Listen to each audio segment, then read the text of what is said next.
नमस्कार, मैं हूं समंदर सिंह राजपूत और आप मेरे साथ देख रहे हैं अलर्ट विद समंदर। मुंबई पुलिस ने जेल में बंद गैंगस्टर लॉरेंस बिश्नोई, गोल्डी बराड़ और एक मोहित गर्ग के खिलाफ अभिनेता सलमान खान को शनिवार को कथित रूप से धमकी भरा ईमेल भेजने के आरोप में प्राथमिकी दर्ज की है। शिकायत अभिनेता के मैनेजर और करीबी दोस्त प्रशांत गुंजालकर ने की है।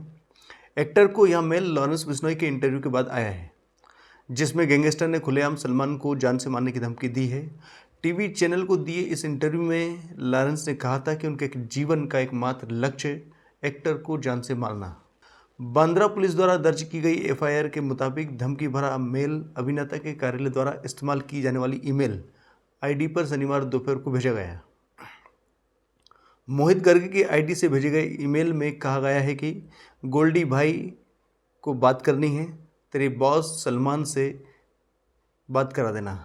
इंटरव्यू देख लिया होगा उसने, शायद नहीं देखा हो तो बोल देना कि देख लेगा। मैटर क्लोज करना है तो बात करवा देना, फेस टू फेस करना हो तो भी बता देना। अभी टाइम रहते सूचित कर दिया है, अगली बार झटका ही देखने को मिलेगा।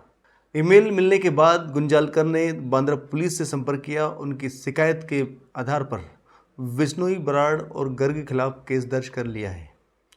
इस बारे में बांद्रा पुलिस के एक अधिकारी ने कहा, इन धमकियों के आधार पर सरकार ने हाल ही में अभिनेता की सुरक्षा भी बढ़ा दी है।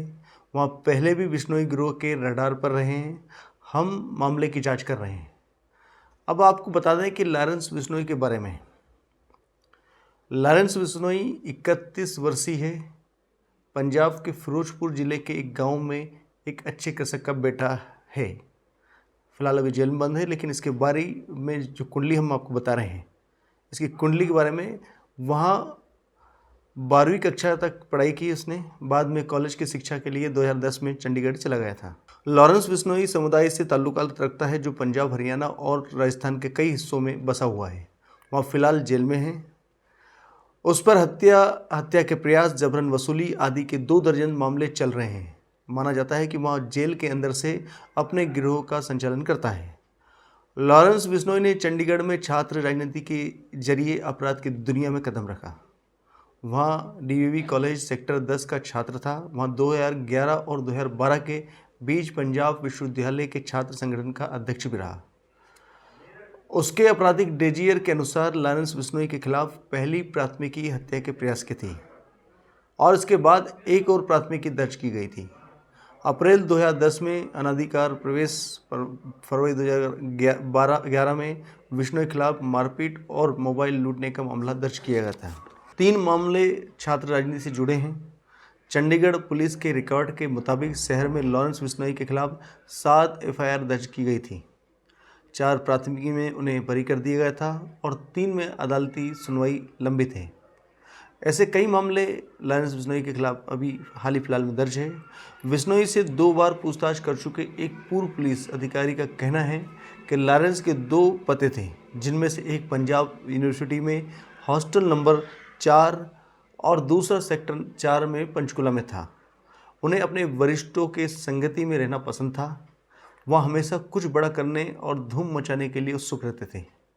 2015 में लॉरेंस बिश्नोई मोहाली के पास पुलिस हिरासत से भागने में सफल रहा, लेकिन जल्द ही उसे गिरफ्तार कर लिया गया था। लॉरेंस बिश्नोई ने बीए फर्स्ट ईयर क्लियर नहीं किया था। 2010 में वह परीक्षा के दौरान एक चिट से नकल करते पकड़ा गया था। जैसे ही परीक्षा लिफ्ट उसे परीक्षा अधीक्षक को सौंपने वाली थी, वह अपनी उत्तर पुस्तिका के साथ पहली मंजिल की इमारत की खिड़की से कूद गया था। अपराध की दुनिया में प्रवेश करने के बाद उसने परीक्षा में एक और शॉट लिया और उसे परीक्षा केंद्र में हथकड़ी लगाकर लाया गया था। डीएवी 10वीं की परीक्षा शाखा के कर्मचारी अभी भी उन्हें एक आक्रामक छात्र के रूप में याद करते हैं, जो अक्सर उनके रोल नंबर 1800 को लेकर उनके साथ तीखी बहस में पड़ जाते थे। उन्होंने बीए पार्ट 1 को पास करने के लिए 2 बार प्रयास किया, लेकिन असफल रहे। मतलब लॉरेंस बिश्नोई बीए पास नहीं कर पाया।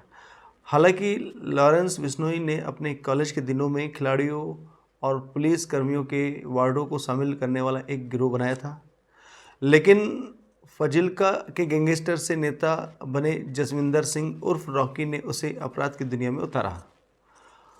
लॉरेंस अपने साथियों के साथ छात्र राजनीति की आड़ में राजस्थान के क्षेत्र में विशेष रूप से श्री गंगानगर, भरतपुर में सक्रिय रहना पसंद करते थे। वहाँ छात्र संगठन पंजाब विश्वविद्यालय के छात्र संगठन के पोस्टर बॉय थे। बाद में रॉकी, जिसकी आपराधिक पृष्ठभूमि थी, मई 2016 में हिमाचल प्रदेश के परवाणू के पास हत्या कर दी गई थी। कुख्यात गैंगस्टर जयपाल भुल्लर ने हत्या की जिम्मेदारी ली थी। भुल्लर के बाद में जून 2020 में कलकत्ता में गोली मार दी गई थी। लॉरेंस बिश्नोई के करीबी संपत नेहरा, जिन्हें जून 2018 में बेंगलोर से गिरफ्तार किया गया था, उसने खुलासा किया था कि लॉरेंस ने उन्हें ब्लैक बक शिकार मामले के लिए बॉलीवुड स्टार सलमान खान को खत्म करने का काम सौंपा था। पुलिस ने दावा किया था कि लॉरेंस बिश्नोई समुदाय से ताल्लुक़ रखता है जो काले हिरन को पवित्र मानता है। जुलाई 2020 में लॉरेंस बिश्नोई ने अपने बचाव पक्ष के वकील के माध्यम से चंडीगढ़ जिला न्यायालय सेक्टर 43 में एक आवेदन दायर किया था, जिसमें कहा गया था कि उन्हें एक फर्जी मुठभेड़ में मारे जाने की आशंका है और अदालत से अनुरोध किया है कि वह पुलिस को हमेशा प्रोटेक्शन वारंट पर हथकड़ी लगाकर लाने का निर्देश दें। जेलों से लेकर अदालत तक बिश्नोई ने अपने वकील के माध्यम से अपने खिलाफ लंबित मामलों में वीडियो कॉन्फ्रेंसिंग के जरिए पुलिस पूछताछ की भी मांग की थी। बाद में यह मामला पंजाब एंड हरियाणा हाईकोर्ट में पहुंचा। दिसंबर 2020 में हाईकोर्ट ने उनकी याचिका खारिज कर दी। उनके वकील ने उच्च न्यायालय में के फैसले को चुनौती देते हुए शीर्ष अदालत का दरवाजा खटखटाया। मामला अभी भी लंबित है। अब आपको ये समझना होगा कि सारी चीज़ें जो लॉरेंस बिश्नोई के इस पूरे मामले में है, जो लगातार लॉरेंस बिश्नोई कर रहा है, थोड़ा सा हम आपको ब्रेक के बाद मिलेंगे। ब्रेक के बाद फिर हम लॉरेंस बिश्नोई की कुंडली के बारे में बात करेंगे। चलिए बात करते हैं लॉरेंस गुर्गे। लॉरेंस बिश्नोई गैंग के 3 गुर्गों ने सलमान खान और उनके पिता सलीम खान को धमकी भरा पत्र भेजा था और यहाँ गैंगस्टर विक्रम बराड़ की साजिश का हिस्सा था, जिसका मकसद बाप बेटे को डराकर वसूली करना था। विक्रम बराड़ कनाडा में रह रहे गैंगस्टर गोल्डी बराड़ का भाई है। आखिरकार यह गोल्डी बराड़ है कौन, इसके बारे में जान लेते हैं कि गोल्डी बराड़ बिश्नोई के लिए काम करता है। गोल्डी बराड़ के इशारे पर इस पूरे गैंगवार को अंजाम दिया गया। एक सोशल मीडिया पोस्ट के जरिए बराड़ ने इस हमले की जिम्मेदारी ली थी। मुक्तसर साहिब का मूल निवासी गोल्डी बराड़ का गैंग लीडर लॉरेंस बिश्नोई का करीबी सहयोगी है, जिस पर सिद्धू मूसेवाला हत्याकांड का भी आरोप है। कुछ रिपोर्ट्स के मुताबिक गोल्डी बराड़ का पूरा नाम सतविंदरजीत सिंह है। उसका जन्म 1994 में हुआ था और वहाँ BA ग्रेजुएट है। वहाँ वर्तमान में कनाडा में रहता है और पंजाब में एक मॉड्यूल के माध्यम से वहाँ दूर से काम करता था। यानी वह वर्तमान में अभी नहीं, फिलहाल वहाँ कनाडा में रहता था और पंजाब के एक मॉड्यूल के माध्यम से वहाँ दूर से काम करता था। बराड़ के खिलाफ हत्या के प्रयास, जबरन वसूली और कई आपराधिक कार्रवाई के कई मामले लंबित हैं। फरीदपुर की एक अदालत ने यूथ कांग्रेस नेता गुरलाल सिंह पहलवान की हत्या के सिलसिले में बराड़ के लिए ओपन एंडेड गैर जमानती वारंट जारी किया था। गोल्डी बराड़ के चचेरे भाई गुरलाल बराड़ की पिछले साल चंडीगढ़ में एक डिस्क के बाहर हत्या कर दी गई थी। गुरलाल बिश्नोई का करीबी था। बिश्नोई के गिरोह ने कथित तौर पर युवा कांग्रेस नेता गुरलाल पहलवान की मौत का बदला लेने के लिए उसकी हत्या कर दी। इसके तुरंत बाद वहाँ कथित तौर पर 2021 में कनाडा भाग गया और बराड़ 2017 में छात्र वीजा पर कनाडा गया, जहाँ से वो भारत में तमाम तरह के अपराधों को अंजाम देता रहा। पंजाबी गायक और कांग्रेस नेता सिद्धू मूसेवाला की हत्या के बाद बिश्नोई गैंग और गैंगस्टर गोल्डी बराड़ का नाम लगातार सुर्खियों में बना हुआ है। पंजाब पुलिस लगातार उस तक पहुंचने की लगातार कोशिश में लगी थी, लेकिन हिंदुस्तान से हज़ारों किलोमीटर दूर बैठे गोल्डी बराड़ को पकड़ना आसान नहीं था। मगर हाल ही में अमेरिका के कैलिफोर्निया में गोल्डी बराड़ को हिरासत में लिए जाने की खबर है। वो खबर इसलिए क्योंकि वो रहता था कनाडा में था, लेकिन मूसेवाला की हत्या के बाद से वो अमेरिका में जाकर छुप गया था। इस मामले में अभी तक लॉरेंस बिश्नोई समेत 20 से ज़्यादा गैंगस्टर गिरफ्तार किए जा चुके हैं। अब एक ही बात सब जानना चाहते हैं कि आखिर गोल्डी बराड़ भारत कब लाया जाएगा। पंजाब का जो मानसा जवार के गांव था वो गोली की आवाज़ से थर्रा गया था। उस दिन मूसेवाला हत्याकांड ने सिर्फ हिंदुस्तान ही नहीं बल्कि हिंदुस्तान के बाहर भी सिद्धू मूसेवाला के लाखों चाहने वालों को दहला दिया था। फिलहाल पुलिस इस भयानक कत्ल की साजिश का पता लगाने में जुटी थी। तब तक कनाडा में बैठे गैंगस्टर गोल्डी बराड़ ने फेसबुक पर एक पोस्ट शेयर करके न सिर्फ इस कत्ल की जिम्मेदारी ली थी बल्कि ये भी बताया था कि किस तरह से उसके दुश्मनों का साथ देने की वजह से उसने सिद्धू मूसेवाला का कत्ल कर दिया या कत्ल करवा दिया। इसके साथ ही पुलिस और दूसरी एजेंसियों ने भी भारत में तो शूट आउट से जुड़े तमाम गैंगस्टरों पर क्रैकडाउन की शुरुआत कर दी थी, लेकिन चूंकि गोल्डी कनाडा में छुपा बैठा था, भारतीय एजेंसियां चाहकर भी फ़ौरन उसे गिरफ्तार नहीं कर सकती थी।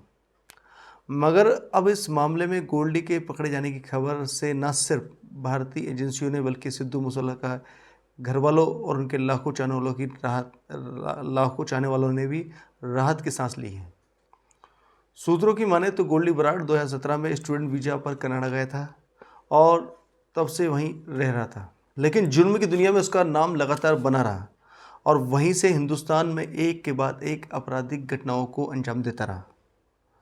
लेकिन मई महीने में सिद्धू मूसेवाला के कत्ल को अंजाम देने के बाद से वो भारतीय एजेंसियों के साथ साथ मूसेवाला के फैंस के निशाने पर भी आ गया था।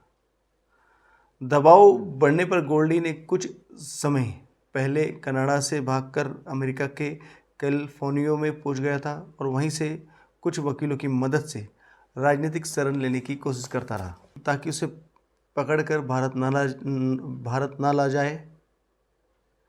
वह वापस नहीं आना चाहता था। इसके लिए उसने 2 कानूनी जानकारों से मदद ली थी, लेकिन एक वकील ने गोल्डी का आपराधिक बैकग्राउंड देखकर केस लड़ने से मना कर दिया था। इसके बाद उसने दूसरे वकील से मदद ली थी। राजनीतिक शरण तब लगाई जाती है जब कोई यह दिखाने की कोशिश करे कि वहाँ जिस देश का रहने वाला है वहाँ उस पर जुल्म हुआ है और वहाँ उसे न्याय नहीं मिल पाएगा। मगर उसकी चाल कामयाब ना हो सकी। गोल्डी कैलिफोर्निया की फैशन सिटी में था और वहीं से हिरासत में लिया गया है। वैसे गोल्डी बराड़ को हिरासत में लेने की फ़िलहाल कोई आधिकारिक पुष्टि तो नहीं की गई, लेकिन सूत्र बताते हैं कि उसे 20 मई के आसपास डिटेन किया गया था और तब से वहाँ हिरासत में है। आपको याद होगा कि इससे पहले कनाडा में रहते हुए ही गोल्डी ने ऑडियो मैसेज जारी कर सिद्धू मूसेवाला केस में अपना हाथ होने की बात कही थी। गोल्डी बराड़ के खिलाफ पहले से ही 2 पुराने मामलों में रेड कॉर्नर नोटिस जारी किए जा चुके थे। सूत्रों की माने तो गोल्डी को कनाडा में बैठे एक दूसरे गैंगस्टर लखबीर सिंह हरीके की मुखबिरी के बाद हिरासत में लिया गया था। अब इन गैंगस्टरों के बीच आपसी रंजिश की शुरुआत हो गई और लगातार चलती रही, लेकिन कनाडा में रहकर भी वो लगातार आपराधिक घटनाओं में शामिल रहा और खासकर भारत में गैंगस्टर लॉरेंस बिश्नोई के साथ गठजोड़ कर वो न सिर्फ वसूली रैकेट चलाता था बल्कि वो सिद्धू मूसेवाला मर्डर केस की तरह ऐसे ही और भी कई संगीन वारदातों में शामिल रहा है।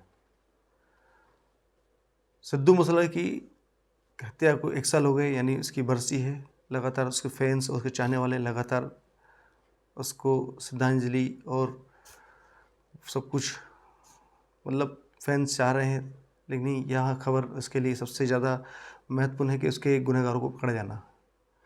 यह थी आज के अलर्ट में गैंगस्टर लॉरेंस बिश्नोई, गोल्डी बराड़, जो इस समय चर्चा का विषय बने हुए हैं और सिद्धू मूसेवाला की हत्या के मामले में ये दोनों जांच एजेंसियों के रडार पे है। लगातार इनके गुर्गों को पकड़ा जा रही है, लगातार पुलिस काम कर रही है और जांच एजेंसी लगातार छापामार कार्रवाई कर रही है ताकि इनके गुर्गों को जल्द से जल्द पकड़ा जाए। अभी तक पुलिस ने लगातार कई जगह छापेमार कार्रवाई की और कई लोगों को गिरफ्तार किया। फिलहाल जो मामला सलमान खान के ऑफिस मैनेजर को एक मेल के जरिए धमकी भरा है, उस मामले को लेकर हम आपसे चर्चा की थी। और इस मामले में आपको सब कुछ बताने की कोशिश की थी। गोल्डी बराड़ है कौन और लॉरेंस बिश्नोई का क्या उससे ताल्लुकात है, जिसने ये मेल, जिसके गुर्गे ने ये मेल भेजा है। तो इन सब पे हमने आज आपको विस्तार से चर्चा की, लेकिन सारी जांच एजेंसी लगातार इनके गुर्गे और इन पर पकड़ने के लिए लगातार छानबीन कर रही है, और ख़ासकर पंजाब पुलिस भी। फ़िलहाल आज के लिए इतना ही, फिर मिलेंगे ऐसी स्टोरी के साथ। मुझे दीजिए इजाज़त, नमस्कार।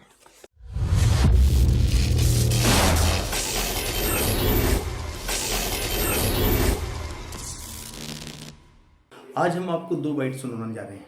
एक पूर्व मुख्यमंत्री कमलनाथ की है और दूसरी बाइट मुख्यमंत्री शिवराज सिंह चौहान की है। पूर्व मुख्यमंत्री कमलनाथ ने कहा है कि यदि हमें सरकार बनी तो हम गैस सिलेंडर 500 रुपये प्रति व्यक्ति या प्रति परिवार को देंगे। इसके उलट शिवराज सिंह चौहान ने भी कमलनाथ के बारे में कुछ कहा है, उसको भी सुनवाएंगे।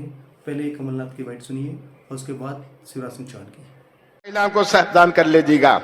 और ये कहते हैं हम 1100 देंगे, हम 1000 रुपए देंगे। हमारी सरकार, कांग्रेस की सरकार आएगी, हम 1500 रुपए हम देंगे महिलाओं को। और 1500 रुपए चाहिए, बताइए 1500 रुपए महिलाओं को चाहिए। और गैस सिलेंडर कितना गैस सिलेंडर 500 रुपए में देंगे। 500 रुपए में चाहिए ना। तो आज मैं घोषणा करता हूं अपने पड़ोस के जिले में, इस पवित्र भूमि में, इस नर्मदा की भूमि में, कि हम गैस का सिलेंडर 500 रुपए में देंगे। कमलनाथ से तो एक ही सवाल पूछना चाहता हूं कि उन्होंने पैसा एक्ट लागू करने का वचन दिया था, 1.25 साल में पैसा लागू नहीं किया। भारतीय जनता पार्टी ने पैसा लागू कर दिया है और अब हम पैसा के नियम बना चुके हैं। नियमों को लेकर गांव-गांव जा रहे हैं, समितियां बन रही है और पैसा का लाभ जनता को मिले इस काम में जुटे हुए हैं। कमलनाथ जी, आपने पैसा लागू क्यों नहीं किया?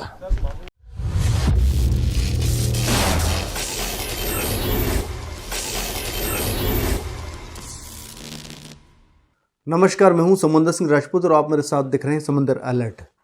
आज के समंदर अलर्ट में बात करेंगे खराब मौसम की। खराब मौसम के चलते हो रहे फसलों के नुकसान की। मध्य प्रदेश में मौसम खराब होने की आशंका के चलते इस समय किसानों की धड़कनें बढ़ी हुई है। किसानों की धड़कनें इसलिए तेज है क्योंकि फसलें खेतों में लहरा रही है और इसी एक सप्ताह के भीतर गेहूं की फसलों की कुछ जगह पर कटाई चल रही है तो कुछ जगह पर शुरू होना बाकी है। इससे पहले अगर बारिश या ओलावृष्टि होती है तो किसानों को काफ़ी नुकसान सहना पड़ेगा और किसानों की सारी मेहनत पर पानी भी फिर सकता है। वैसे भी प्रदेश के कई जिलों में बादल गरज के साथ बूंदाबांदी शुरू हो गई है। अब दोबारा मौसम का पूर्व अनुमान किसानों की चिंता बढ़ा रहा है। वेदर अपडेट के कारण किसान खासे चिंतित दिखाई दे रहे हैं। कई किसान फसलें समेट रहे हैं तो कई उनके सूखने से पहले ही गीले हो जाने का डर से परेशान हैं। उपज की क्वालिटी बिगड़ने के साथ साथ किसानों का काम भी दोगुना बढ़ गया है। इससे किसानों की लागत मूल्य भी निकल पाना मुश्किल है। किसानों की माने तो अब भी 50% से अधिक रबी की उपज खेतों में शेष है।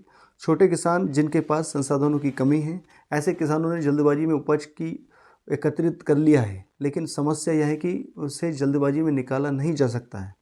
जो पहले ही भीगी हुई उपज है उसे सुखाना भी पड़ रहा है। इसी कारण यदि दोबारा बारिश होती है तो 100% नुकसान होने की आशंका है। आपको बता दें कि मौसम विज्ञान केंद्र के वैज्ञानिक ने चेतावनी जारी कर दी है।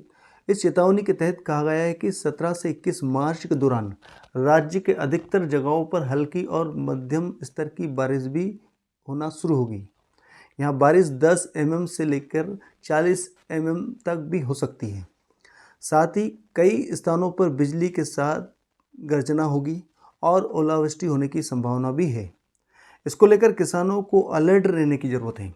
कुछ क्षेत्रों में गेहूं की कटाई भी शुरू हो गई है, लेकिन आमतौर पर 10 से 12 दिनों बाद ही सही तरीके से गेहूं की कटना शुरू होगा। मतलब कि गेहूं 10 से 12 दिन बाद ही शुरू सही ढंग से होगा। इस हल्की बारिश होगी तो किसानों को लाभ मिलेगा, लेकिन ज़्यादा बारिश होने या ओलावृष्टि होने पर किसानों को भारी नुकसान भी झेलना पड़ सकता है। वैसे भी 2 दिन से कई जिलों में बूंदाबांदी हो रही है, जिससे किसानों को लगभग नुकसान भी हो रहा है। दिन का तापमान 39 डिग्री पर टिका रहा है, तो प्रदेश के 16 जिलों में अधिकतम तापमान 35 डिग्री के ऊपर दर्ज किया गया है। 16 से 17 मार्च से एक और मजबूत सिस्टम बनेगा, जिससे काफ़ी बारिश होने की संभावना भी दिखाई दे रही है। इससे 19 मार्च तक न सिर्फ प्रदेश भीगेगा, बल्कि ओले गिरेंगे और तेज आंधी भी चल सकती हैं। 20 मार्च को भी ग्वालियर, नर्मदापुरम, रीवा, शहडोल, सागर और जबलपुर में मौसम बदला हुआ रहेगा। ऐसे में सरकार को अलर्ट रहने की आवश्यकता है, ताकि किसानों की मौसम के कारण फसलों को हो रहे नुकसान पर ध्यान केंद्रित किया जा सके और उन्हें ज़्यादा से ज़्यादा राहत मिल सके। आज के समंदर अलर्ट में इतना ही। फिर मिलेंगे। नमस्कार।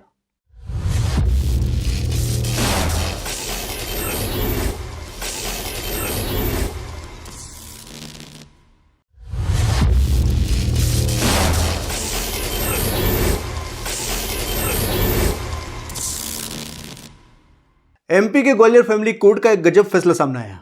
सॉफ्टवेयर इंजीनियर पति को 2 बीवियों के साथ ऐसे रहना होगा। नमस्कार, मैं हूं समंदर सिंह राजपूत और आप मेरे साथ देख रहे हैं अलर्ट विद समंदर। कोर्ट के मुताबिक 2 पत्नियों में पति का गजब बंटवारा किया गया। हफ्ते में 3 दिन एक पत्नी के साथ और अगले 3 दिन दूसरी पत्नी के साथ, और 7वां दिन पति अपनी मर्जी से जिस पत्नी के साथ रहना चाहे या ना रहना चाहे, वह 7वां दिन अपनी मर्जी से तय कर सकता है। यानी सीधे तौर पे इसको ऐसे समझिए, हफ्ते में एक बीवी के साथ 3 दिन, दूसरे के साथ भी 3 दिन, 7वां दिन संडे पति के लिए वीकली ऑफ। उस दिन पति अपनी मर्जी से किसी भी एक बीवी के साथ रह सकता है या फिर दोनों से अलग। यह फैसला कोई खुद से नहीं लिया है, बल्कि 2 शादी करने पर कोर्ट ने फैसला दिया है। 2 शादी करने वाला सॉफ्टवेयर इंजीनियर है, सैलरी 1.5 लाख रुपए महीने है और पूरा मामला मध्य प्रदेश के ग्वालियर से है। इसी ग्वालियर की फैमिली कोर्ट ने आदेश दिया है कि दोनों पत्नियों को सैलरी भी आधी आधी देनी होगी, क्योंकि फैसला फैमिली कोर्ट का है। इसलिए युवक की तस्वीर और पहचान हम आपको नहीं दिखा सकते हैं, लेकिन जो 2 पत्नी रखने की इच्छा रखते हैं उन्हें अलर्ट विद समंदर में जरूरी जानकारी दे सकते हैं।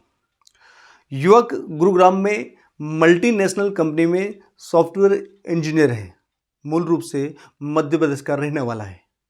इसकी पहली शादी 2018 में हुई थी। जिस लड़की से शादी हुई वो ग्वालियर की रहने वाली है। साल 2020 में कोरोना की वजह से लॉकडाउन लग चुका था।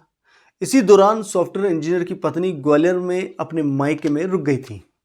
इधर इंजीनियर गुरुग्राम में ही रुक गया था और यहाँ से उसके ऑफिस में दूसरी लड़की से चक्कर चला। फिर दोनों ने बाद में शादी कर ली। लॉकडाउन खत्म होने के बाद काफ़ी समय तक पति बहाने बनाता रहा, तो ग्वालियर वाली जो पत्नी है गुरुग्राम आ पहुंची। यहाँ आने पर पता चला कि उसके सॉफ्टवेयर इंजीनियर पति ने दूसरी शादी कर ली है। दोनों के बीच खूब लड़ाई झगड़े हुए। इसके बाद मामला फैमिली कोर्ट में पहुंचा। लड़की ने ग्वालियर फैमिली कोर्ट में पति के खिलाफ केस दायर किया। इस समय दोनों पत्नियों के एक एक बच्चे भी हैं। पहली पत्नी के केस की ग्वालियर फैमिली कोर्ट ने सुनवाई की। कोर्ट ने धारा 125 के तहत भरण पोषण का दावा किया। इस दौरान इंजीनियर की दोनों पत्नियों की काउंसलिंग भी की गई। उसमें तय हुआ कि इंजीनियर की मंथली सैलरी 1.5 लाख रुपए है। इसमें से आधी सैलरी दोनों बीवियों को देनी पड़ेगी। दोनों पत्नियों को एक एक फ्लैट भी देना होगा। इसके साथ ही हफ्ते में 3 दिन एक पत्नी के साथ और 3 दिन दूसरी पत्नी के साथ रहना होगा। बाकी एक दिन वो अपनी मर्जी से तय कर सकता है। यानी आप भी ऐसा कुछ सोच रहे हैं तो जरा अलर्ट हो जाएं। आज के लिए फिलहाल इतना ही। फिर मिलेंगे अलर्ट की कुछ नई कहानी के साथ। नमस्कार।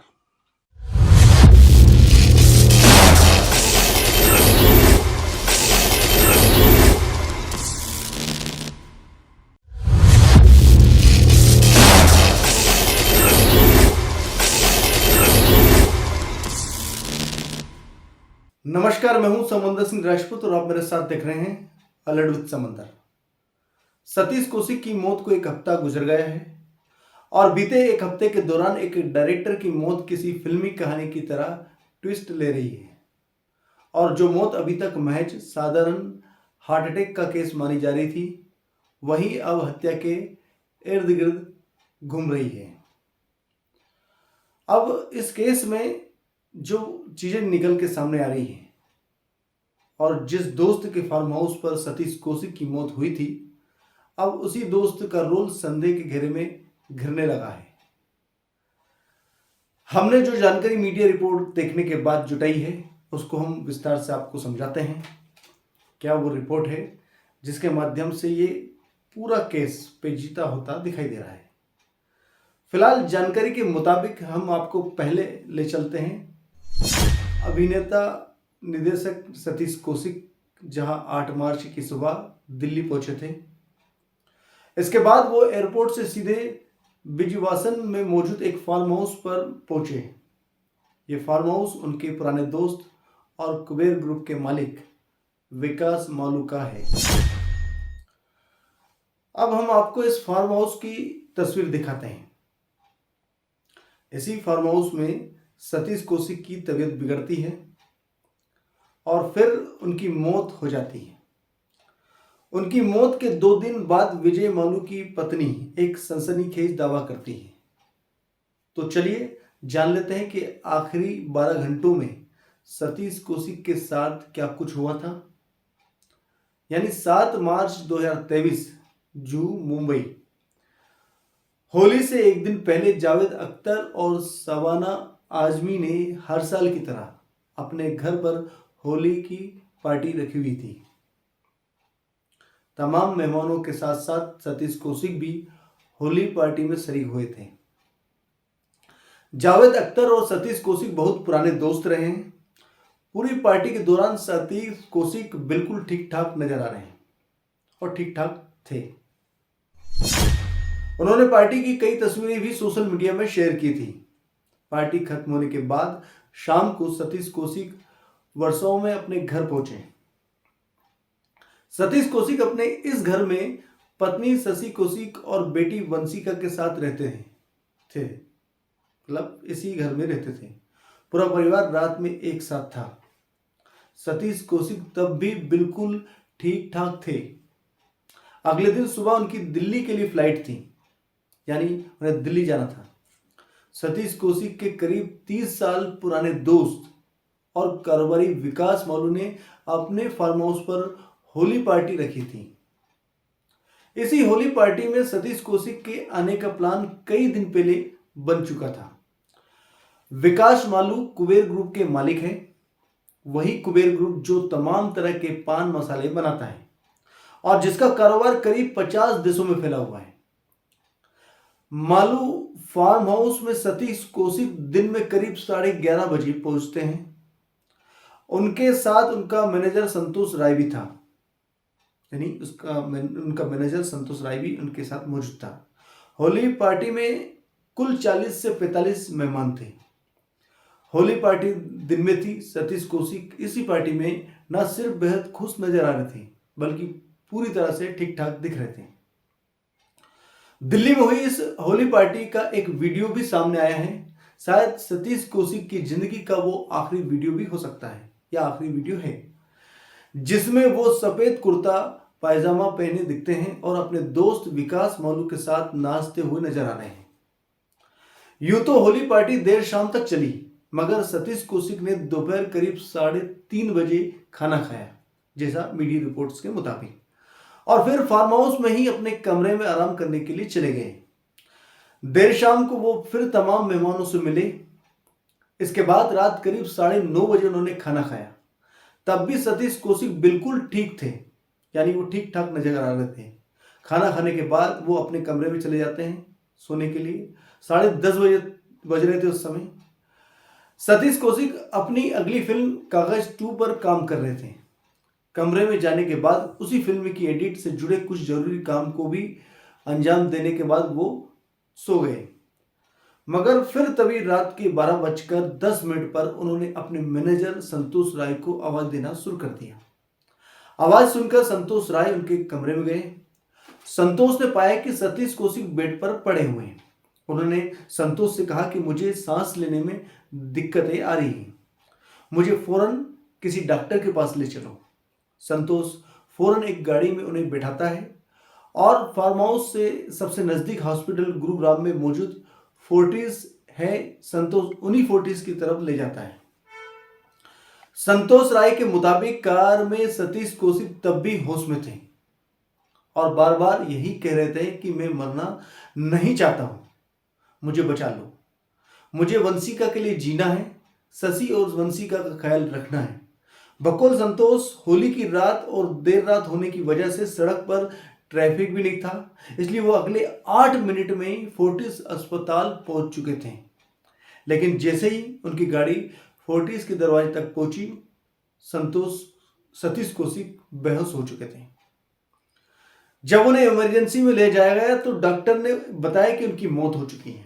चूंकि सतीश कौशिक को दिल्ली से गुरुग्राम लाया गया था, लिहाजा फोर्टिस अस्पताल ने फौरन दिल्ली पुलिस को भी उनकी मौत की खबर इत्तला कर दी। इसके बाद सुबह होते होते सतीश कौशिक की मौत की खबर उनके तमाम चाहने वालों को मिल चुकी थी। चूंकि मामला एक नामचीन हस्ती का है, एक बड़ी हस्ती की मौत का था, लिहाजा दिल्ली पुलिस ने भी कोई कोताही नहीं की। फोर्टिस अस्पताल से सब दिल्ली के सरकारी दीनदयाल उपाध्याय अस्पताल ले जाया गया, वहीं उनका पोस्टमार्टम हुआ। इसके बाद पार्थिव शरीर को एयर एम्बुलेंस से मुंबई ले जाया गया, जहां 9 मार्च को ही सतीश कौशिक का अंतिम संस्कार कर दिया गया। 10 मार्च को दिल्ली पुलिस ने एक बयान जारी किया। आपको याद हो, पोस्टमार्टम रिपोर्ट का हवाला देते हुए दिल्ली पुलिस ने कहा कि सतीश कौशिक की मौत दिल का दौरा पड़ने से हुई थी या हुई है, ऐसा एक बयान जारी करके दिल्ली पुलिस ने दिया। उनकी मौत के पीछे किसी भी तरह की साजिश से पुलिस ने इनकार किया। पोस्टमार्टम रिपोर्ट के मुताबिक सतीश कौशिक के दिल में 98% ब्लॉकेज था। हालांकि दिल्ली पुलिस ने शक की कोई गुंजाइश ना रह जाए, इसके लिए बाकायदा ब्लड सैंपल और विसरा भी जांच के लिए भेज दिया, ताकि अगर मौत की वजह कोई ड्रग्स की ओवरडोज, जहर या फिर खाने पीने में कोई जहरीली चीज मिलाकर सतीश कौशिक को दी गई हो तो उसका खुलासा हो जाए। विसरा की रिपोर्ट आने के में 10 से 15 दिन से ज्यादा का वक्त लगता है, लेकिन पोस्टमार्टम रिपोर्ट और दिल में ब्लॉकेज की खबर आने के बाद लगभग ये साफ हो चुका था कि मौत के पीछे कोई साजिश नहीं है। लेकिन सतीश कौशिक मौत के 2 दिन बाद एक महिला ने दिल्ली पुलिस को एक ईमेल की शक्ल में एक शिकायत भेजी। यह महिला कोई और नहीं बल्कि उसी विकास मालू की दूसरी पत्नी सानवी है। जिस विकास मालू के फार्म हाउस में सतीश कौशिक की तबीयत बिगड़ी थी। हालांकि पति पत्नी के बीच फिलहाल तलाक तो नहीं हुआ है, फिर भी आपको बता दें दोनों अक्टूबर 2022 से ही अलग रह रहे हैं। तो सबसे पहले बात करते हैं सानवी की, जिसने शिकायत की, जो उसने ईमेल के जरिए दिल्ली पुलिस को शिकायत भेजी है। तो सानवी की उस शिकायत के मुताबिक सतीश कौशिक की मौत नेचुरल नहीं है बल्कि हत्या हो सकती है। हत्या की वजह वो 15 करोड़ है जो मालू ने सतीश कौशिक से लिए थे। विजय मालू ये पैसे लौटाना नहीं चाहता था जैसा शिकायत के मुताबिक, इसलिए कोई ड्रग्स देकर उसने उनकी हत्या कर दी। मालू ड्रग्स का कारोबार करता है और अंडरवर्ल्ड से भी उसके कनेक्शन है, ऐसा शिकायत में बताया है। जाहिर शिकायत गंभीर थी, लिहाजा इस शिकायत के फौरन बाद दिल्ली पुलिस ने भी अपनी तफ्तीश शुरू कर दी। फार्म हाउस पहुंचकर पार्टी में मौजूद सभी मेहमानों की लिस्ट खंगाली, सीसीटीवी कैमरे के फुटेज को अपने कब्जे में लिया और साथ ही विकास मालू से भी पूछताछ की। लेकिन इसी बीच कुछ सानवी ने पुलिस जांच में सहयोग करने या अपना बयान दर्ज कराने से भी कहकर मना कर दिया। जिस इंस्पेक्टर को जांच अधिकारी बनाया गया है उस पर पूरी तरह से भरोसा नहीं है। हालांकि दूसरी तरफ खुद सतीश कौशिक की पत्नी शशि कौशिक ने सानवी के तमाम इल्जामों को झूठा करार दिया है।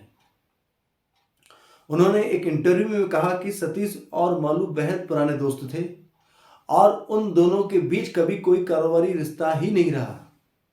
ना ही सतीश कौशिक ने कभी 15 करोड़ रुपए मालू को दिए हैं। शशि कौशिक का कहना है कि उनके पति की मौत के पीछे कोई साजिश ही नहीं है, बल्कि उनकी मौत हार्ट अटैक की वजह से ही हुई है। अब सवाल यह है कि एक मौत जिसे डॉक्टर, पुलिस और खुद सतीश कौशिक की पत्नी भी एक आम मौत मान रही है, और उसे सानवी नाम की ये महिला कत्ल या कत्ल की साजिश से क्यों जोड़ रही है? आखिर सानवी है कौन? दिल्ली की रहने वाली सानवी सोशल मीडिया पर काफी एक्टिव रहती है। 2019 में सानवी ने पहले से शादीशुदा कुबेर ग्रुप के मालिक विकास मालू से शादी की थी। विकास मालू ज्यादातर दुबई में रहते हैं। पहली पत्नी से उन्हें बच्चे भी हैं, बेटा बड़ा है। बकौल विकास मालू शादी के 2 साल बाद ही पत्नी से अनबन शुरू हो गई थी। सानवी भारत में बिजनेस करने के लिए $9 लाख मांग रही थी। पैसा न देने की वजह से झगड़ा शुरू हो गया इन दोनों के बीच में। अक्टूबर 2022 में पति पत्नी में दोनों एक अलग रहने लगे। सानवी दुबई से दिल्ली आ गई। इसी के बाद सानवी ने मालू और उसके बेटे पर रेप का इल्जाम भी लगाया था। दिल्ली पुलिस को भेजी अपनी शिकायत में सानवी ने एक तस्वीर भी शेयर की है। सानवी ने इल्जाम लगाया है कि मालू का अंडरवर्ल्ड डॉन दाऊद इब्राहिम और उसके गुर्गों से भी रिश्ता रहा है। तस्वीर में एक शख्स को सर्किल में घेर कर सानवी ने दावा किया है कि 2022 अगस्त में ये उस पार्टी की तस्वीर है और इस तस्वीर में सर्किल में मौजूद ये शख्स कोई और नहीं बल्कि दाऊद इब्राहिम का बेटा है। हालांकि खुद मालू के मुताबिक ये शख्स गुजरात का एक कारोबारी अनस है। अब दिल्ली पुलिस को शिकायत भेजकर सानवी ने सनसनी तो फैला दी, मगर अपना बयान दर्ज करने से पहले बाकायदा उसने दिल्ली पुलिस के सामने शर्त भी रख दी है। अब देखना यह है कि शिकायत के हिसाब से सानवी पुलिस को कोई पुख्ता सबूत दे पाती है या नहीं। हालांकि इस शिकायत के साथ सतीश कौशिक की मौत को लेकर जो सबसे बड़ा सवाल पैदा हो गए हैं, यानी कई सवाल ऐसे पैदा हो गए हैं जो पुलिस को खंगालने हैं और इसका हल निकालना है। उनका जवाब अगले 10 से 15 या 20 दिनों से पहले मिलने की उम्मीद भी कम है, क्योंकि विसरा रिपोर्ट उससे पहले आएगी नहीं, और जब तक विसरा रिपोर्ट ना आ जाए तब तक यह साबित नहीं हो पाएगा कि सतीश कौशिक की मौत ड्रग्स या जहर की वजह से हुई है। तब तक पुलिस को अलर्ट रहने की आवश्यकता है ताकि पूरा सच सामने आ सके। आज के अलर्ट में इतना ही। फिर मिलेंगे कुछ ऐसी नई स्टोरी के साथ। मुझे दीजिए इजाजत। नमस्कार।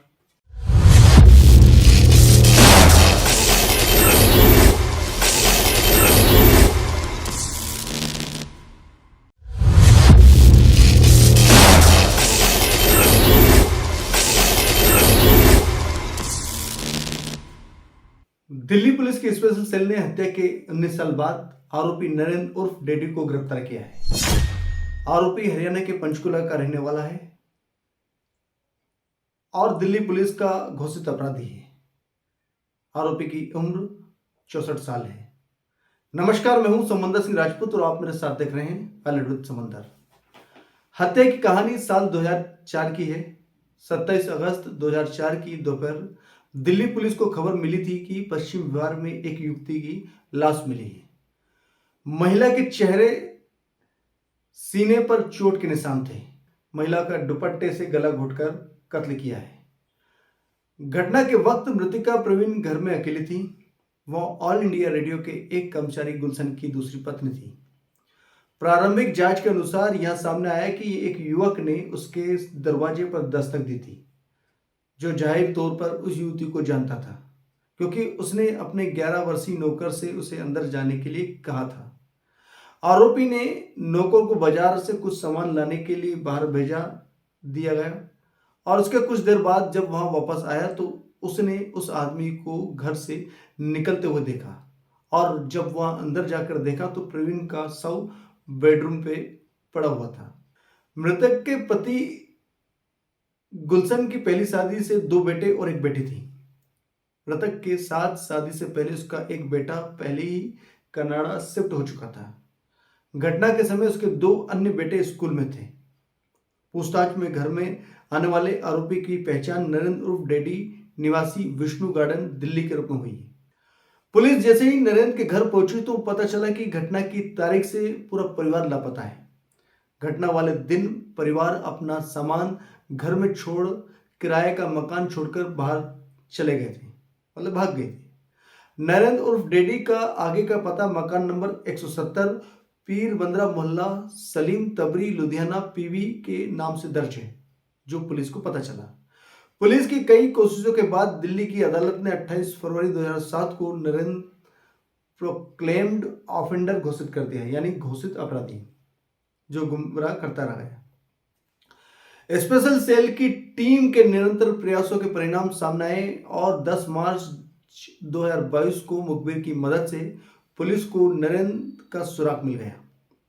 जानकारी मिलते ही स्पेशल सेल की टीम ने तुरंत कालका पंचकुला हरियाणा के लिए रवाना हो गई और पंचकुला से नरेंद्र को गिरफ्तार कर लिया। गिरफ्तारी के समय नरेंद्र उर्फ डैडी ने पुलिस को गुमराह करने की तमाम कोशिश की। वहां व्यक्ति नहीं है जिसे पुलिस ढूंढ रही है, ऐसा उसने बताया। आरोपी ने गिरफ्तारी के दौरान हंगामा करने की भी कोशिश की ताकि वहां पुलिस की आंख में धूल झोंक सके। आरोपी नरेंद्र सेल्समैन का काम कर रहा था। आरोपी के पिता का निधन वर्ष 1984 में हो गया था। उसकी माता 85 वर्ष की गृहिणी है। नरेंद्र 7वीं तक पढ़ाई की है, वहां शादीशुदा है और उसका एक बेटा चांद उर्फ जतिन और 2 बेटियां हैं। दोनों ही बेटियों की शादी हो चुकी है। जैसा कि आरोपी ने खुलासा किया है कि वह गुलशन मृतक के पति को पहले से ही जानता है, क्योंकि उसका परिवार 1997 तक कृष्णानगर दिल्ली में उसी इलाके में रह रहा था। उसके बाद नरेंद्र का परिवार विष्णु गार्डन दिल्ली में रहने लगा। 2004 में कई वर्षों के अंतराल के बाद यानी हत्या की इस घटना के 1 महीने पहले नरेंद्र अपने चचेरे भाई सुरेंद्र के साथ गुलशन से उसके कॉमन फ्रेंड के बेटे की शादी में मिला था। इसी दौरान उन्हें पता चला कि गुलशन ने दूसरी शादी कर ली है। जैसे ही उनके चचेरे भाई सुरेंद्र ने उन्हें गुलशन की पत्नी प्रवीण से मिलवाया तो नरेंद्र गुलशन की पत्नी की खूबसूरती पर फिदा हो गया। यही वजह थी कि नरेंद्र गुलशन की पत्नी से रिश्ते बनाना चाहता था। प्लानिंग के मुताबिक घटना के दिन जब नरेंद्र दिल्ली के पश्चिम विभाग स्थित पीड़िता घर गया और उसने नौकर को सामान लाने के लिए बाजार भेजा, उसी दौरान घर में प्रवीण को अकेला देख नरेंद्र अपने आप पर आपा खो बैठा और उसके साथ शारीरिक संबंध बनाने के लिए जबरदस्ती करने लगा। जैसे ही उसने प्रवीण को अपने पास में घसीटा तो प्रवीण ने विरोध किया और उसके खिलाफ शिकायत करने की धमकी दी। मदद के लिए रोने और चीखने भी लगी। प्रवीण की चीख चिल्लाहट देखकर नरेंद्र ने उसके गले में दुपट्टा लपेट दिया और उसे बिस्तर पर धकेल दिया और गला दबाकर उसकी बाद में हत्या कर दी। इसके बाद यह फौरन फ्लैट से फरार हो गया। हत्या के बाद वहां से सीधे अपने किराए के मकान के विष्णु गार्डन आया और पूरे परिवार सहित वहां से जम्मू गया।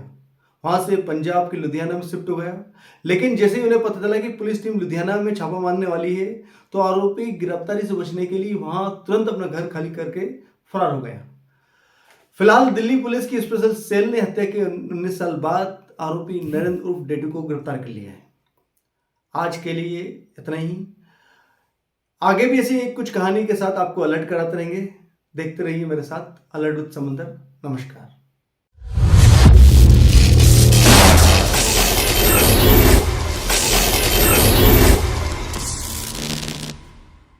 ये कांग्रेस की बी टीम है एक्चुअल में।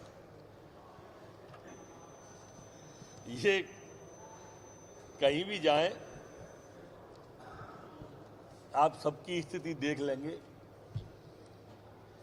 जैसी इनकी स्थिति देश के उत्तर प्रदेश में ये बहुत हल्ला मचा के गए, गुजरात में बहुत हल्ला मचा के गए, वैसे ही मध्य प्रदेश में आ रहे हैं। यहाँ की जनता ने अभी तक के इतिहास में तो तीसरे दल को स्वीकारा नहीं। आगे स्थिति देखते हैं, जैसे कांग्रेस अब चूंकि रसातल को जा रही है, तो देखते हैं क्या होता है आज उनका।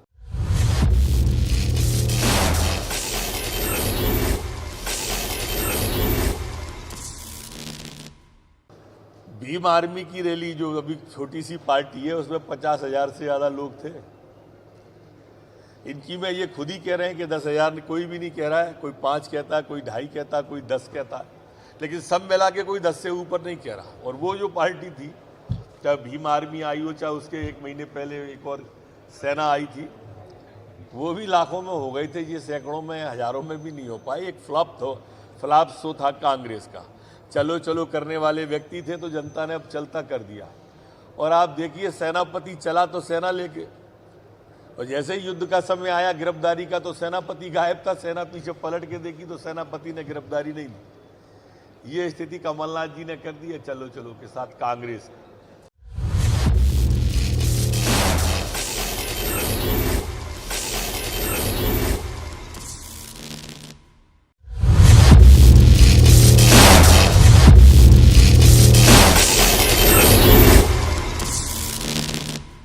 नमस्कार, मैं हूं समंदर सिंह राजपूत और आप मेरे साथ देख रहे हैं अलर्ट विद समंदर।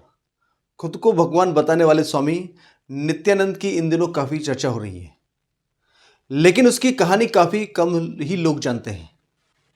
मीडिया रिपोर्ट्स की माने तो नित्यानंद भारत से भागकर इक्वाडोर चला गया। फिर उसने एक अलग देश कैलासा बनाने का दावा भी किया है। आपको जानकर हैरानी होगी कि नित्यानंद पर भारत में कई केस दर्ज हैं। वहाँ कई केस रेप के उस पर दर्ज है और वहाँ इस समय भगोड़ा है। ये खुद को भगवान बताने वाले इस नित्यानंद ने कैलासा नाम के एक देश की स्थापना करने का भी दावा किया था। इतना ही नहीं, कैलासा की प्रतिनिधि विजय प्रिया ने संयुक्त राष्ट्र यूएन में दावा किया था कि नित्यानंद के कैलाश में 20 लाख की आबादी है। इतना ही नहीं कि 150 देशों में इसकी एम्बेसी भी है। ये दावा करने वाली विजया इसकी प्रतिनिधि है कैलासा की। एक कदम आगे जाकर विजय प्रिया ने यूएस में नित्यानंद को हिंदुओं का सर्वोच्च गुरु बताया। उन्होंने कहा कि कैलासा के 20 लाख प्रवासी हिंदुओं के उत्पीड़न को रोकने के लिए इंटरनेशनल लेवल पर उपाय किए जाने चाहिए। लेकिन क्या आप जानते हैं कैलासा वाले नित्यानंद की असली कहानी क्या है? आइए आपको बताते हैं। मीडिया रिपोर्ट्स के मुताबिक नित्यानंद एक भगोड़ा है। साल 2019 में वो भारत से भाग गया था। इतना ही नहीं, उस पर रेप और किडनैपिंग जैसे कई गंभीर आरोप लगे हैं। बताते हैं कि भारत से फरार होने के बाद नित्यानंद ने दक्षिण अमेरिका के इक्वाडोर में जमीन ली थी और कैलासा बसा लिया और इसे एक अलग देश घोषित भी कर दिया।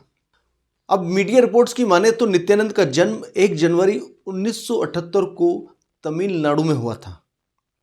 दावा किया जाता है कि 12 साल की उम्र से ही उसने रामकृष्ण मठ में शिक्षा लेना शुरू कर दिया था। 2003 में उसने अपना पहला आश्रम बेंगलोर के पास खोला था। फिर और कई आश्रमों की स्थापना उसने की। 2010 में जब एक अश्लील सीडी सामने आई तो नित्यानंद लाइमलाइट में आया था। बताया जाता है कि ये वीडियो वो एक एक्ट्रेस के साथ आपत्तिजनक हालत में था। इस मामले में उस पर केस भी दर्ज हुआ। फिर उसे गिरफ्तार किया गया, लेकिन बाद में वो जमानत पर रिहा हो गया। नित्यानंद के भारत से फरार होने को लेकर कई रिपोर्ट्स हैं। सूत्रों की माने तो 2018 में उसकी पासपोर्ट एक्सपायर हो गया था। तो अब सवाल यह है कि क्या नित्यानंद जाली पासपोर्ट के जरिए देश से भागा? बता दें कि भारत में उस पर कई केस दर्ज थे, लेकिन सुनवाई में पेश आज तक नहीं हुआ और नहीं होता है। ऐसा भी माना जाता है कि नित्यानंद नेपाल के जरिए इक्वाडोर भागा था। रिपोर्ट्स की माने तो 2019 में गुजरात पुलिस ने हाईकोर्ट में कहा था कि नित्यानंद देश छोड़कर भाग गया है। नित्यानंद की तकलीफें उस वक्त बढ़ गई जब गुजरात के एक कपल ने उसकी 2 बेटियों की किडनैपिंग का आरोप लगाए थे। हाईकोर्ट में याचिका दायर की थी कि याचिका में नित्यानंद पर जबरन बंधक बनाने रखकर आरोप लगाया था। उसकी कस्टडी मांगी थी। हालांकि लड़कियों ने के माता पिता साथ जाने से मना कर दिया था। आपको बता दें कि 2010 में तब सनसनी फैल गई जब अमेरिका की महिला ने नित्यानंद पर रेप का आरोप लगाया। महिला का दावा था कि उसने धर्म के नाम पर सालों तक उसका यौन शोषण किया। फिर महिला ने बेंगलोर में केस दर्ज कराया था। 2018 में ट्रायल भी शुरू हुआ, मगर नित्यानंद कभी कोर्ट के सामने पेश नहीं हुआ। कुछ रिपोर्ट्स के मुताबिक 2012 में नित्यानंद पर एक बार फिर रेप का आरोप लगा, फिर उसे जेल भेज दिया गया। हालांकि यहां से वो भी फरार हो गया था। जब वो फरार हुआ फिर बाद में उसे सरेंडर किया। इसके बाद 2019 में नित्यानंद पर 2 लड़कियों के किडनैपिंग का आरोप लगा और मामला दर्ज हुआ। विवादित धर्मगुरु नित्यानंद के यूनाइटेड स्टेट्स ऑफ कैलासा यूएसके के प्रतिनिधियों ने पिछले माह संयुक्त राष्ट्र की एक बैठक में हिस्सा लिया। लेकिन इसके इतर चर्चा हो रही कि उस रहस्यमयी महिला की जिसने कैलासा को यूएन में प्रतिनिधित्व किया है, इस दौरान इस महिला ने नित्यानंद की सुरक्षा की मांग भी की थी। यही महिला थी जिसने नित्यानंद की सुरक्षा की मांग की थी। उसने बताया था कि उसके गुरु नित्यानंद को भारत से जान का खतरा है और उसने यूएन में भारत के प्रति और भी जहर उगला। लेकिन लोगों के लिए ये महिला रहस्य का विषय बनी हुई है। ये कौन है, कहाँ से आई है? आइए जानते हैं इस मिस्ट्री वुमेन विजयप्रिया नित्यानंद के बारे में। अब विजयप्रिया नित्यानंद जून 2014 में विश्वविद्यालय की डीन सम्मान सूची में शामिल थी।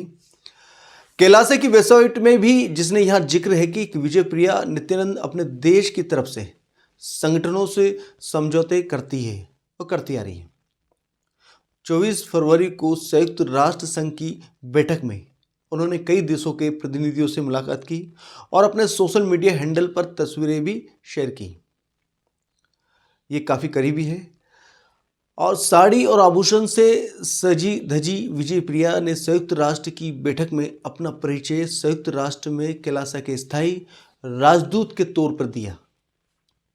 यानी फेसबुक प्रोफाइल के अनुसार विजयप्रिया अमेरिका के वाशिंगटन डीसी में रहती है। सोशल मीडिया प्लेटफॉर्म पर अपलोड की गई फोटो में देखा जा सकता है कि विजय प्रिया ने दाहिने हाथ पर नित्यानंद का एक बड़ा सा टैटू गुदवा रखा है। तो ये कितनी करीबी है नित्यानंद के विजय प्रिया? नित्यानंद के उपदेश सोशल मीडिया प्लेटफॉर्म पर जारी किए जाते हैं, ये विजय प्रिया करती है। क्योंकि इस स्वयंभू धर्मगुरु ने 2019 के बाद से कोई भी सार्वजनिक उपस्थिति नहीं दी है। वहीं नित्यानंद ने भारत द्वारा अपने ऊपर लगाए गए आरोपों का भी खंडन किया है। नित्यानंद का दावा है कि कैलासा कोई आश्रम या अड्डा नहीं है, बल्कि अपने आप में पूरा एक राष्ट्र है, जहां अपना संविधान है, अपना झंडा है, अपनी सेना है, अपना प्रधानमंत्री है और अपनी सरकार भी है। ये थी नित्यानंद के बारे में जो आप अब तक जानना चाहते थे। जो एक ऐसा बाबा नित्यानंद यहाँ भारत देश से भगोड़ा है और भारत देश से भाग चुका है, लेकिन उसने कैलासा में जाकर अपना एक राष्ट्र बनाने का दावा भी किया है। ऐसे ही कुछ कहानी के साथ मिलते रहेंगे, फिर मिलेंगे। नमस्कार।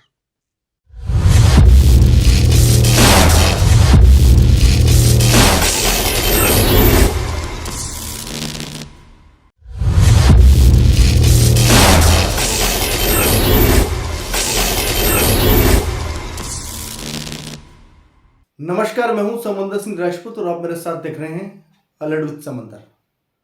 सतीश कौशिक की मौत को एक हफ्ता गुजर गया है और बीते एक हफ्ते के दौरान एक डायरेक्टर की मौत किसी फिल्मी कहानी की तरह ट्विस्ट ले रही है और जो मौत अभी तक महज साधारण हार्ट अटैक का केस मानी जा रही थी, वही अब हत्या के इर्द गिर्द घूम रही है।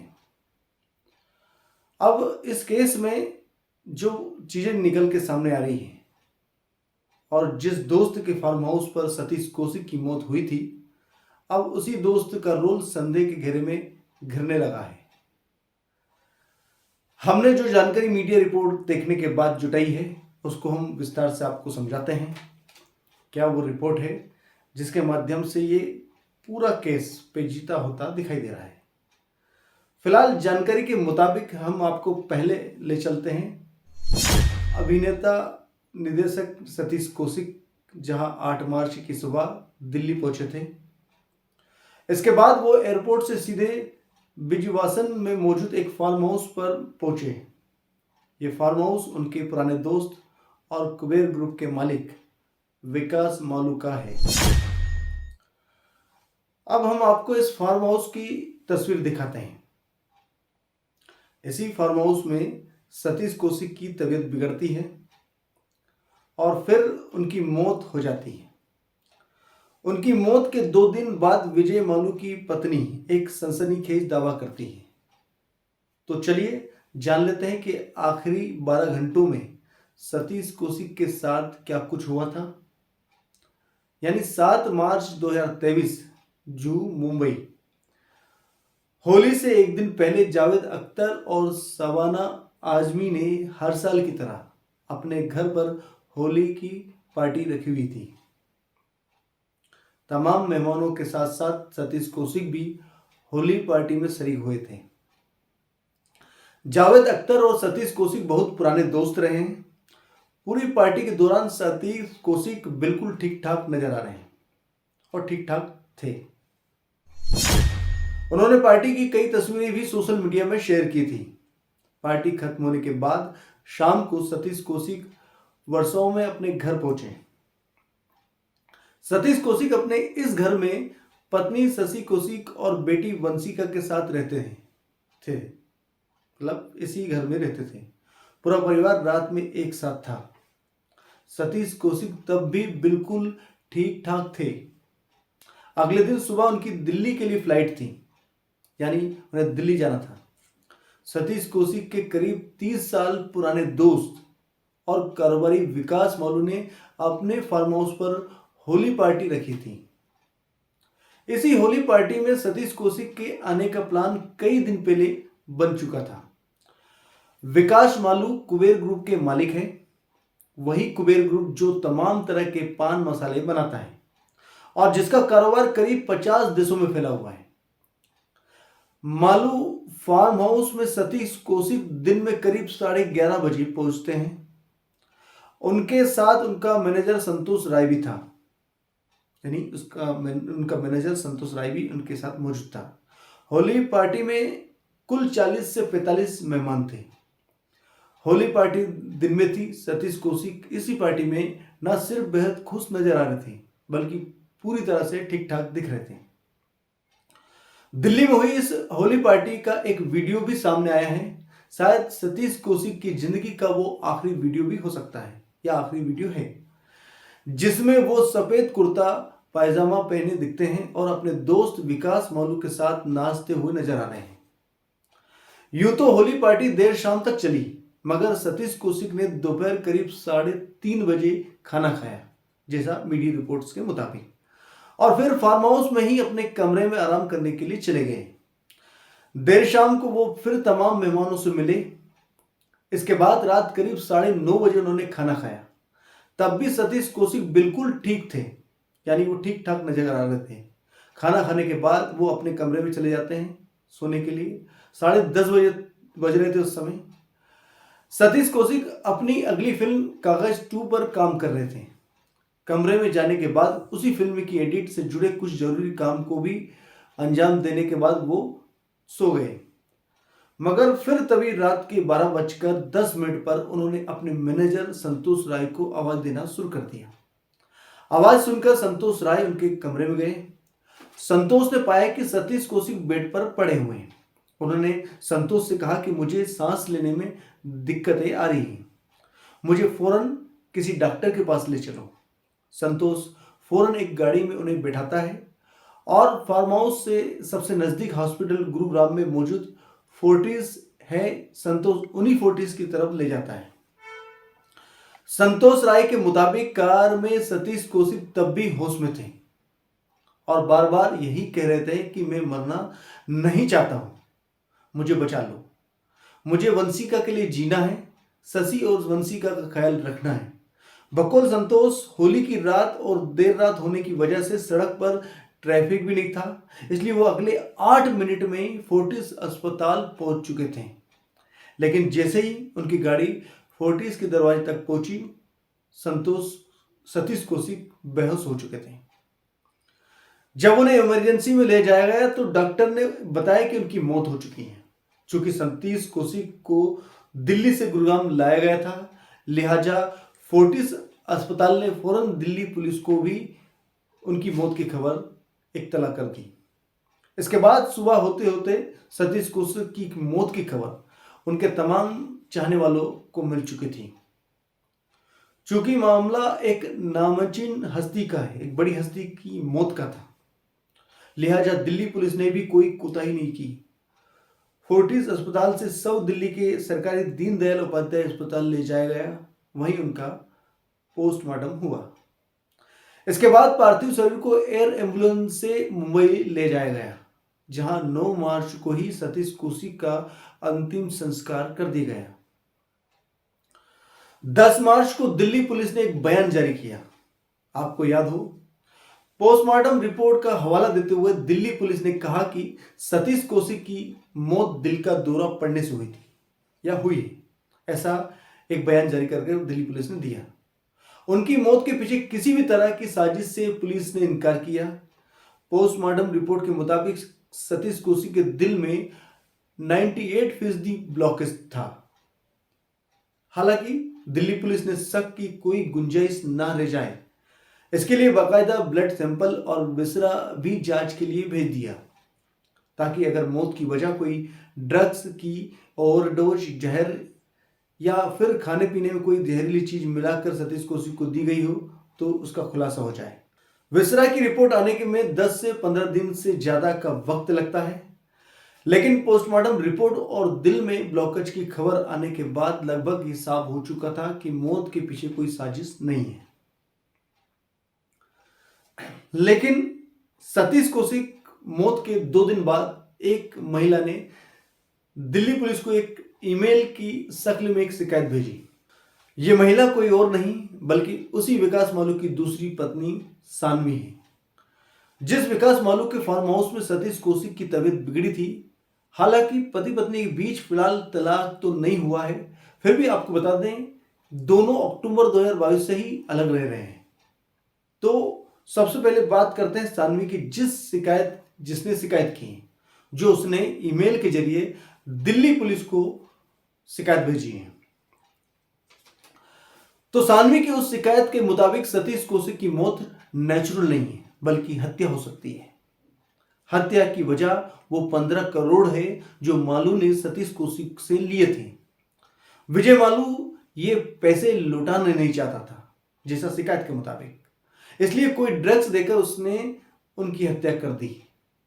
मालू ड्रग्स का कारोबार करता है और अंडरवर्ल्ड से भी उसके कनेक्शन है, ऐसा शिकायत में बताया है।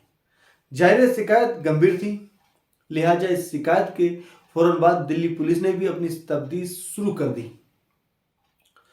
फार्म हाउस पहुंचकर पार्टी में मौजूद सभी मेहमानों की लिस्ट खंगाली, सीसीटीवी कैमरे के फुटेज को अपने कब्जे में लिया और साथ ही विकास मालू से भी पूछताछ की।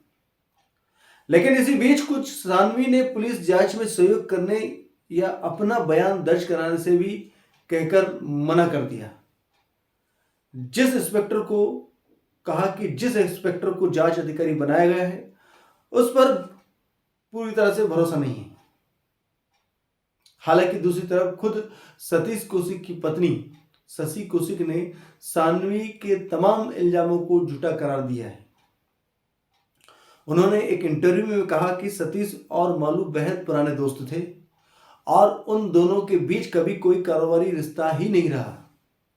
ना ही सतीश कौशिक ने कभी 15 करोड़ रुपए मालू को दिए हैं। शशि कौशिक का कहना है कि उनके पति की मौत के पीछे कोई साजिश ही नहीं है, बल्कि उनकी मौत हार्ट अटैक की वजह से ही हुई है। अब सवाल यह है कि एक मौत जिसे डॉक्टर, पुलिस और खुद सतीश कौशिक की पत्नी भी एक आम मौत मान रही है, और उसे सानवी नाम की ये महिला कत्ल या कत्ल की साजिश से क्यों जोड़ रही है? आखिर सानवी है कौन? दिल्ली की रहने वाली सानवी सोशल मीडिया पर काफी एक्टिव रहती है। 2019 में सानवी ने पहले से शादीशुदा कुबेर ग्रुप के मालिक विकास मालू से शादी की थी। विकास मालू ज्यादातर दुबई में रहते हैं। पहली पत्नी से उन्हें बच्चे भी हैं, बेटा बड़ा है। बकौल विकास मालू शादी के 2 साल बाद ही पत्नी से अनबन शुरू हो गई थी। सानवी भारत में बिजनेस करने के लिए $9 लाख मांग रही थी।